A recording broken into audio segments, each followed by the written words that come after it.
그 7개 그림에 대한 마지막 시간으로 사도행전 30년과 공동서신 9권 이야기를 살펴볼 것입니다. 먼저 사도행전 30년입니다.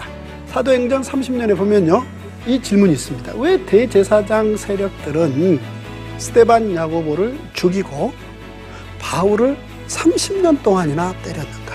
가볍게 답은 이렇습니다. 사도들이, 즉 예수님의 제자들이 3년 만에 사도들이 됐지 않습니까? 이 사도들이 대제사장들의 역할이 끝났다라고 30년 동안 끝까지 주장했기 때문에 바로 사도들과 대제사장의 대립은 30년 동안 쉬지 않았다라는 이야기입니다. 그러다가 분위기가 한번 바뀝니다. 무슨 얘기냐면 바로 공동서신 9권으로 바뀌는데요. 질문이 이렇습니다. 왜 로마는 470명의 군인들까지 동원해서 바울을 경호해 주다가 바울을 죽였는가? 바로 로마 대화재 사건. 바로 그 사건으로 기독교를 지목했기 때문입니다. 이제 이들은 로마 제국의 핍박에 굴하지 말고 하나님 나라 이야기를 실현해 간다. 하나님 나라를 실현해 간다. 이런 격려와 부탁이 담겨 있는 이야기들이다. 이렇게 보시면 되겠습니다.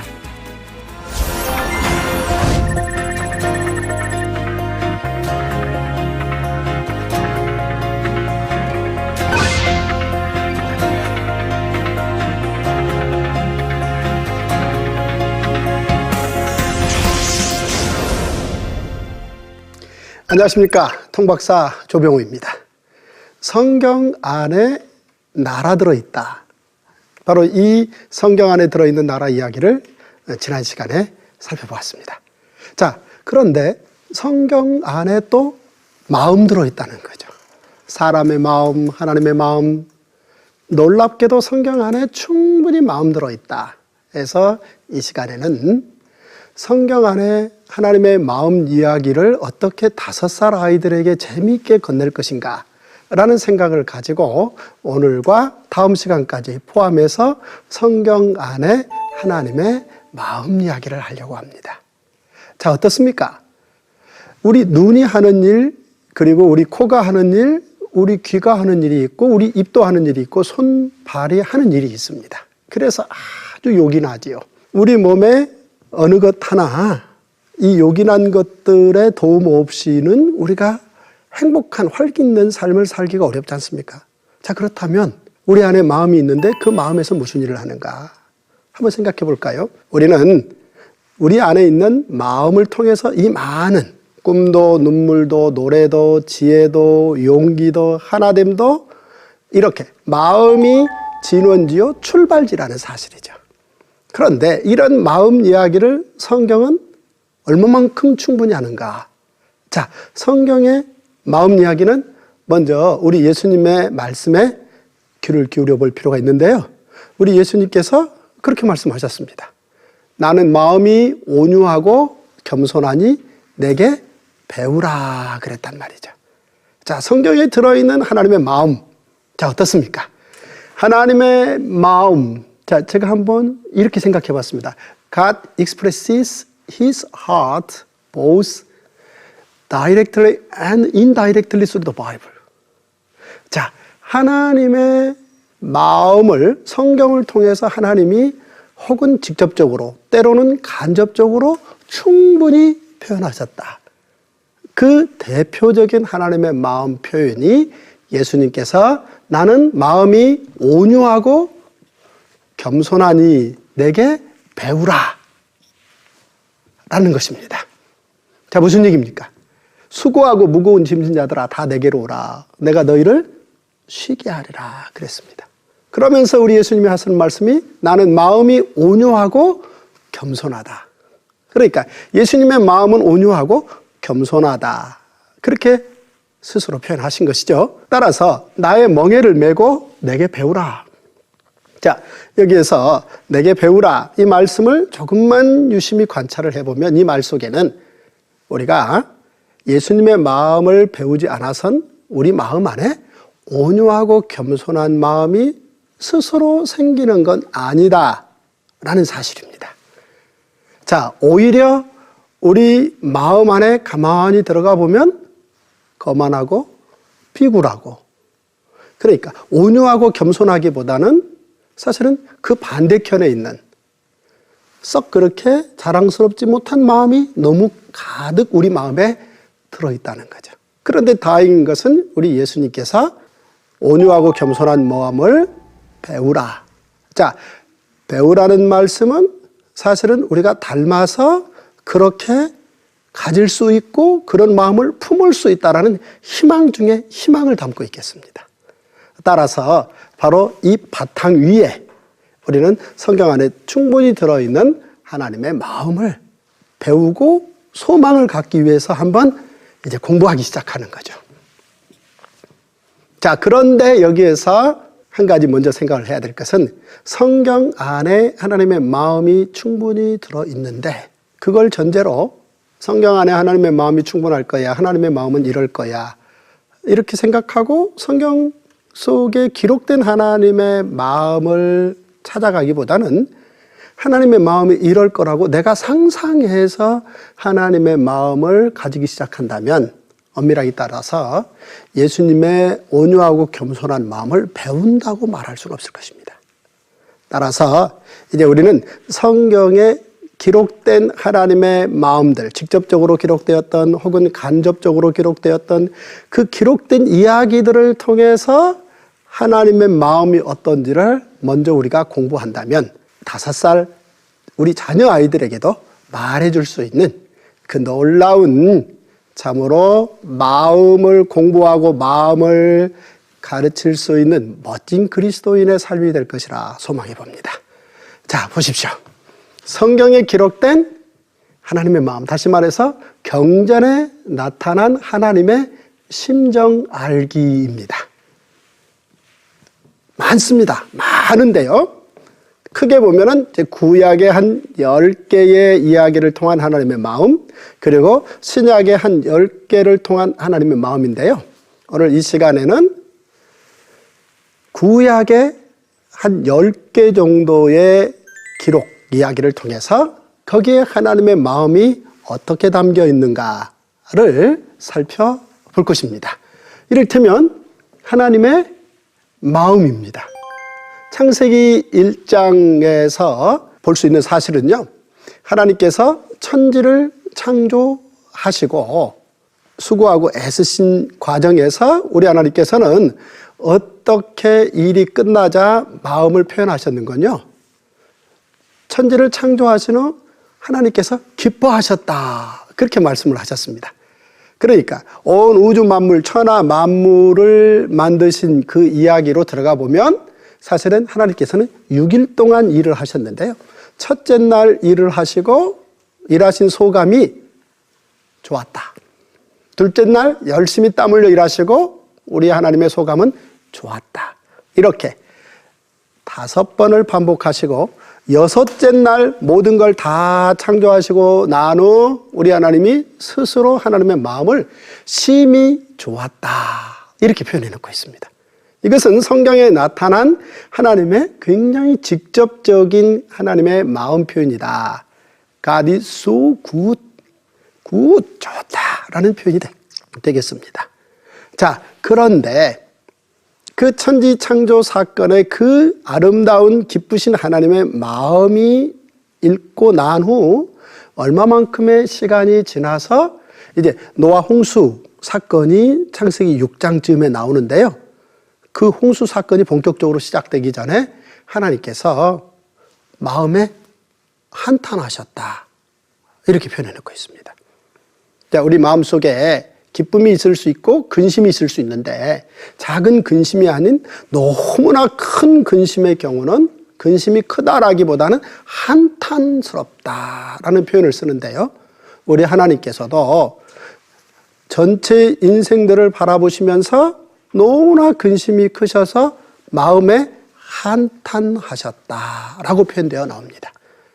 따라서 창세기 1장의 천지창조 이야기, 그리고 창세기 6장의 노아홍수 사건, 이런 걸 묶어놓고 보면 하나님께서는 성경의 기록을 통해서 하나님의 마음을 이렇게 충분히 표현하시기 시작하시구나라는 사실을 발견할 수 있습니다. 자, 그런가 하면은 천지창조 노아홍수 사건이 끝난 후 우리 하나님께서는 이제 하나님의 사람들을 동원해서 그들과 동역을 하시는데요. 그 동역 과정에서 많은 이야기들이 담겨 있는데 그 이야기 가운데 또 하나님의 마음이 담겨 있다. 이를테면 열방을 향한 꿈입니다. 우리 하나님께서 이제 드디어 열방을 향한 꿈을 꾸시는 겁니다. 무슨 얘기입니까? 하나님이 아브라함에게 하신 말씀은 너를 통해서 한 민족을 만들고 그 한 민족을 통하여 모든 민족, 올 네이션을 하나님의 은혜로 복받게 하겠다라는 계획을 세웠는데요. 이 하나님의 계획을 아브라함이 믿었고 놀랍게도 그 하나님의 계획은 이삭에게, 야곱에게, 요셉에게 드디어 모세에게로 이어지는 그 긴 시간 동안 하나님의 꿈이 인간들의 마음에서 마음으로 이어져서 그 꿈이 이제 하나님의 꿈과 인간의 꿈으로 묶여지는 열방을 향한 꿈 이야기입니다. 자, 그런데 그 꿈이 출애굽하고 난 후 이제 이 만나 세대들이 60만 명이 꿈꿨다는 얘기입니다. 오, 놀라운 얘기죠. 그런데 이 꿈이 이제 그의 자녀 세대들로 계승되느냐 여부, 이게 이제 신앙 계승인데요. 여호수아와 가나안에 들어가서 삶을 살기 시작한 그 수많은 사람들에게 이 꿈이 옮아서 이 꿈이 이어지는가, 그 여부가 바로 신앙 계승 이야기고, 잘 이어질 때 우리 하나님이 기쁘시고 이들이 꿈을 내려놓을 때 우리 하나님이 답답해 하시는 그런 신앙 계승 이야기입니다. 자, 그런데 놀랍게도 아브라함을 향해서 꾸셨던 그 꿈은 모세를 지나 다윗 때 와서 다윗이 가슴에 너무나 큰 꿈을 꾸고 천년의 소망을 담아내는, 그래서 이제 다윗의 별명을 천년의 모범자 이렇게도 부를 수 있는데요. 왜냐하면 다윗은 그 자신의 삶 이전에 천년 전에 아브라함을 가슴에 담고 천년 후에 있을 우리 예수님의 사역까지 이어지는, 그래서 다윗이 천년 모범이라는 별명을 가졌다라고 볼 수 있겠는데요. 이 다윗은 어떤 사람이냐? 하나님께서 다윗을 내 마음에 합한 자다 이렇게 표현하셨다는 거죠. 무슨 얘기입니까? 다윗 마음속에는 하나님의 열방을 향한 꿈이요 얼마나 차고 넘치며 평생 이 꿈을 가슴에 품고 살았는지, 바로 이런 이유 때문에 우리 하나님께서 다윗을 내 마음에 합한 자다 그렇게 표현하셨다고 볼 수 있겠습니다.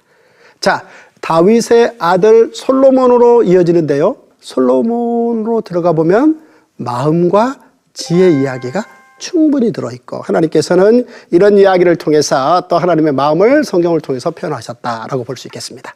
그런데 솔로몬이 죽고 난 후 그 한민족 한 나라의 그 강성한 나라는 한민족 두 나라가 되어서 약 한 200년이라는 긴 시간을 보내는데요. 이 긴 시간 동안 사랑해줄, 사명해줄 이야기가 이어집니다. 다시 말해서 우리 하나님께서는 한민족을 두 나라로 나눴지만 끊임없이 두 나라를 대상으로 하나님이 사랑을 퍼부으시면서 그들이 제사장 나라, 즉 모든 민족을 향한 그들이 감당해야 될 그 소망의 꿈을 꾸준히 꿀 수 있도록 그 사명을 자꾸 북돋는 이런 이야기가 이제 분단 200년 동안 이어진다라고 볼 수 있겠습니다. 그런데 여기에 많은 성과가 있었지만 또 한편에서 보면 북이스라엘은 아쉽게도 200년 동안 그 하나님의 사랑은 받았으나 사명을 가슴에 마음에 품지 못함으로 말미암아 북이스라엘이 멸망하는, 자, 북이스라엘의 멸망을 바라보면서도 남유다는 150년 동안 진실로 하나님의 그 꿈을 마음에 더 깊게 담지 못하는 아쉬움이 있었고 결국 예레미야 선지자 때 우리 하나님께서는 이제 남유다를 바벨론의 포로로 가게 하면서 그 상황 전체 사건을 지켜보며 예레미야가 절망의 삶의 자리에 서게 되는. 그럼에도 불구하고 예레미야는 사실은 절망 그 자체에 머물지 않고 희망의 디딤돌이라고 얘기를 하는. 사실 절망이라는 것도 마음에서 시작되는 것이며 희망도 다시 마음에서 시작되는 건데 이 절망이 크면 클수록 희망이 더 커질 수도 있겠죠. 해서 이 예레미야의 이야기는 남유다의 멸망 이야기와 묶이는데 그 이야기 가운데 오히려 징계 희망의 디딤돌이라고 품어내는 그 마음을 설명해 냈다는 것입니다. 이 부분은 이제 조금 지나고 제가 좀 더 자세하게 설명을 하겠습니다만, 그러자 놀랍게도 에스겔이 예레미야의 절망 앞에 선 희망을 징계 희망의 디딤돌이라고 포로들과 함께 그걸 소화를 하는 이야기. 이게 포로 70년 이야기입니다. 드디어 70여 년의 그 긴 시간 동안 징계를 희망의 디딤돌로 받은 그 수많은 사람들이 그 시간을 마음으로 품어내자 결국 이제 70여 년이 지나고 예루살렘 성전을 재건하며 그 민족 공동체를 다시 제사장 나라의 꿈을 꾸는 희망의 공동체로 세워가는 재건 공동체 이야기.